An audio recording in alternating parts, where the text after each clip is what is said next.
You know exactly what you need to do, and yet something inside you pulls you away. Your mind invents excuses. Your body feels heavy, and suddenly everything becomes more interesting than your real priorities. This isn't laziness. This is psychology. And today, I'll show you 7 principles that can finally break this cycle. Not tricks, not shallow motivational slogans, but real, deep mechanisms that shape your behavior, often without you even realizing it. If you can understand these 7 ideas, you will be able to rebuild the way you act, the way you think, and maybe even the way you live. So let's begin. Imagine this. It's late at night. Your room is silent, the world is asleep, and you're sitting in front of your phone or laptop, staring at the one thing you know you need to do. A task, a dream, a responsibility you've been postponing for days, maybe months, maybe years. You know it matters. You know your life would be better if you just did it. And yet, some invisible force pulls you away. Your mind invents excuses, your body feels heavy, and suddenly, everything else becomes more interesting than the thing you actually need to do. We call this procrastination. But procrastination isn't just laziness. It isn't a lack of discipline or some moral flaw. It's something much more human and much more psychological. Today, in this video, we're going to explore 7 principles grounded in psychology and behavioral science that can finally break this cycle. Not tricks, not shallow motivational slogans, but real, deep mechanisms that shape your behavior, often without you even realizing it. If you can understand these 7 ideas, you will be able to rebuild the way you act, the way you think, and maybe even the way you live. So let's begin. Principle 1. Your brain is not wired for long-term rewards. Your brain evolved in a world where survival depended on immediate action, finding food, avoiding danger, seeking safety. In that world, the future didn't matter. Only right now did. Today, survival isn't the issue, but your brain is still using the same ancient wiring. So when you face a task like studying, building a business, working on a project, going to the gym, your brain doesn't see future rewards. It only sees effort right now. And your brain hates effort. For your subconscious mind, future you is not even real. It's someone else, a stranger. This is why you delay things. It's not your fault, it's how the human brain works. To beat procrastination, the first step is simple. Stop blaming yourself. Start understanding yourself. Principle 2. Resistance grows in silence. Think about something. Whenever you avoid a task, you don't actually solve anything. You only prolong the anxiety connected to it. Your brain creates a loop. Avoid, relief. Anxiety, avoid again. This is the same loop that creates addiction. The relief after avoidance is a small dopamine reward. It feels good for a moment, but the task remains and becomes even harder to face later. Psychologists call this the avoidance cycle, and it's the core of procrastination. So, how do you break it? Not with force, not with discipline, but by interrupting the silence around the task. When you name the task, write it down, speak it out loud, break it into small, visible steps, you remove the fog that surrounds it. Because procrastination doesn't come from effort, it comes from ambiguity. Principle 3. You don't lack discipline, you lack clarity. Let me tell you something surprising. Most people who think they lack discipline are actually very disciplined. They follow routines every day. They check their phone. They watch the same shows. They scroll for hours. You don't lack discipline. You've simply been disciplined in the wrong direction. The real problem is clarity. Your mind cannot commit to a task that feels like a cloud, undefined, vague, abstract. Study more. Work on the project. Improve myself. Your brain doesn't understand these instructions. But when you break the task into a small, specific action, open the book, write the first sentence, sit at the desk for 10 minutes. Suddenly, the resistance melts. Procrastination dies when clarity begins. Principle 4. Identity shapes action. Here's a truth most people never realize. You don't act according to your goals, you act according to your identity. You might want to study, you might want to start a business, you might want to work out, but if deep down you still identify as the person who procrastinates, or the person who never finishes things, or the person who always feels unmotivated, your actions will always match that story. Humans are consistent creatures. We will sabotage our goals just to protect our identity.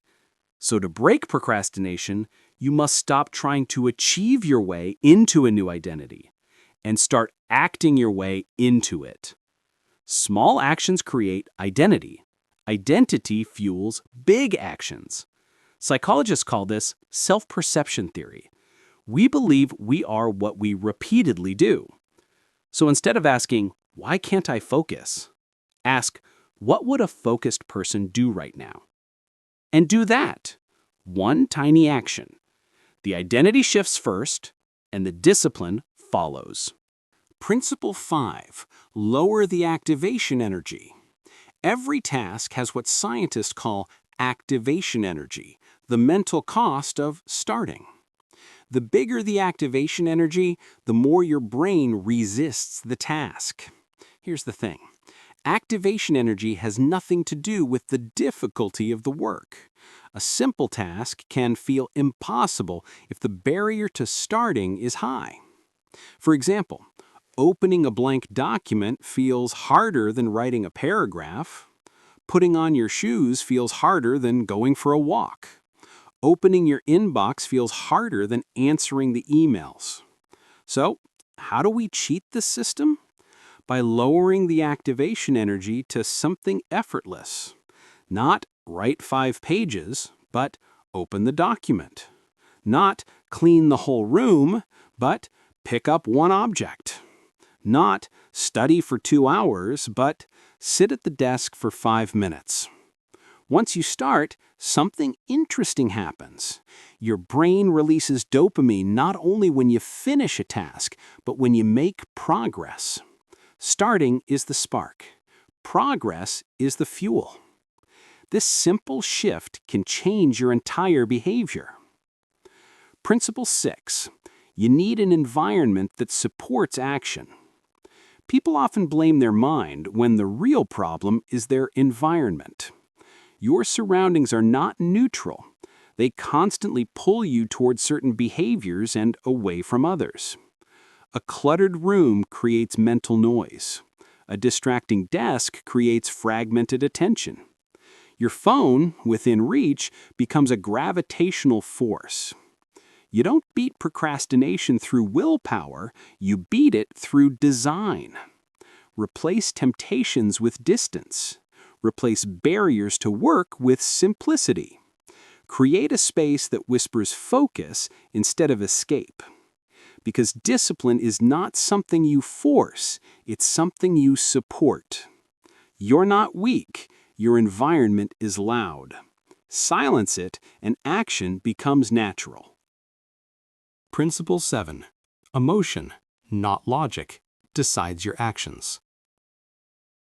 Procrastination is not a time management problem. It's an emotional management problem.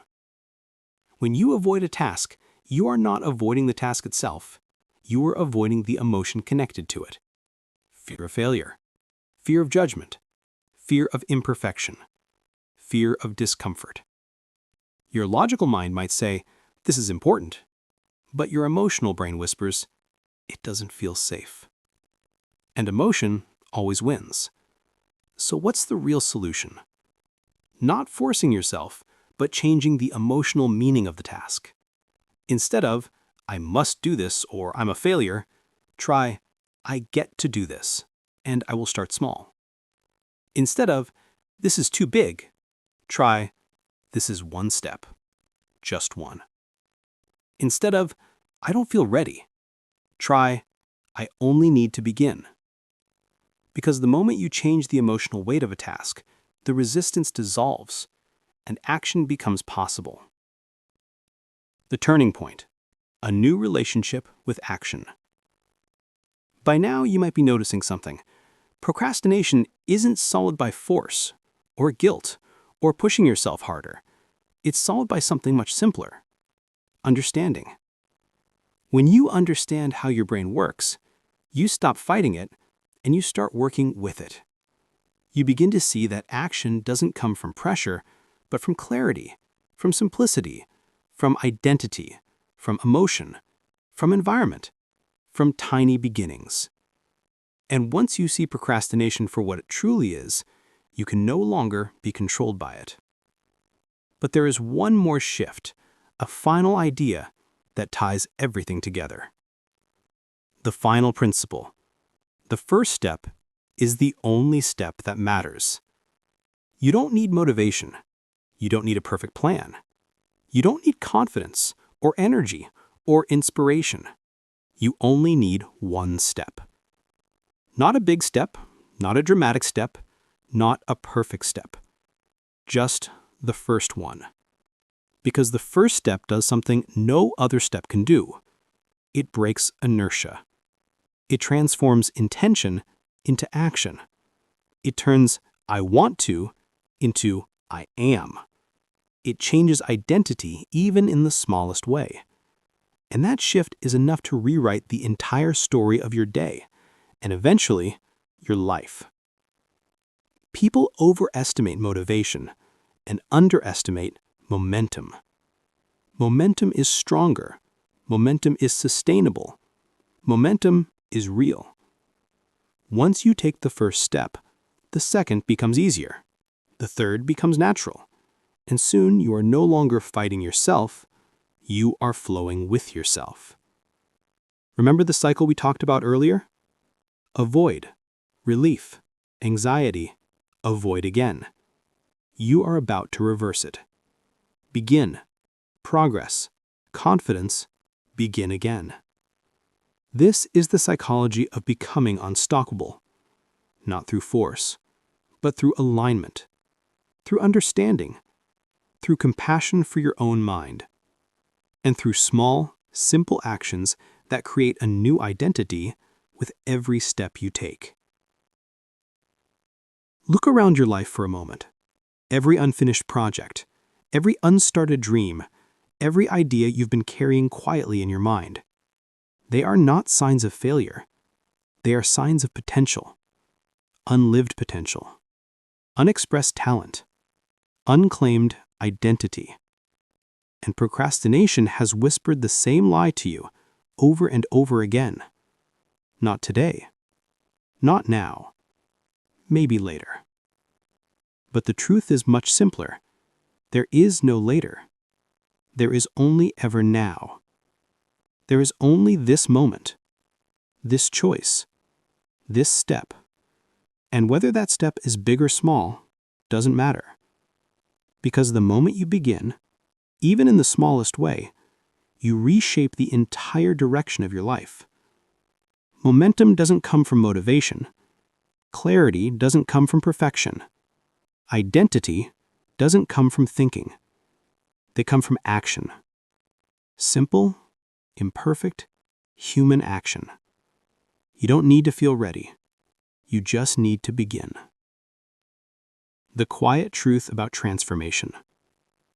Sometimes we imagine transformation as something dramatic, a sudden burst of inspiration, a perfect routine, a radical change. But real transformation is quiet. It happens in the small decisions, the subtle shifts, the moments no one sees. The 5 minutes you are willing to give today when yesterday you gave nothing. That is how you rebuild a life. Not through pressure, but through presence, through intention, through small, consistent beginnings that create something extraordinary. So here is your invitation. Not a challenge, not a demand, just an invitation. Choose one task, the smallest version of it, and start it today. Not tomorrow, not when you feel motivated, not when the timing is perfect. Today. Right now. Before this video ends. Begin something tiny, something almost insignificant. Because the moment you begin, you stop being the person who waits, and you become the person who acts. And once that shift happens, you never truly go back. Your life is a story, a theater, a stage where every small action becomes a scene, and every choice becomes a turning point. And the scene changes the moment you take the first step. So take it. Your future self is already waiting for you. This is your theater of life, and the next act begins now. Most people wait for the perfect moment, the motivation, the clarity, the inspiration. But those moments never come on their own. Change begins when you stop asking for a different future and start acting like the person who deserves it. You don't need to overhaul your life. You don't need a new system. You need 7 simple principles consistently applied. If this video helped you, subscribe and press the ring button to miss the next video.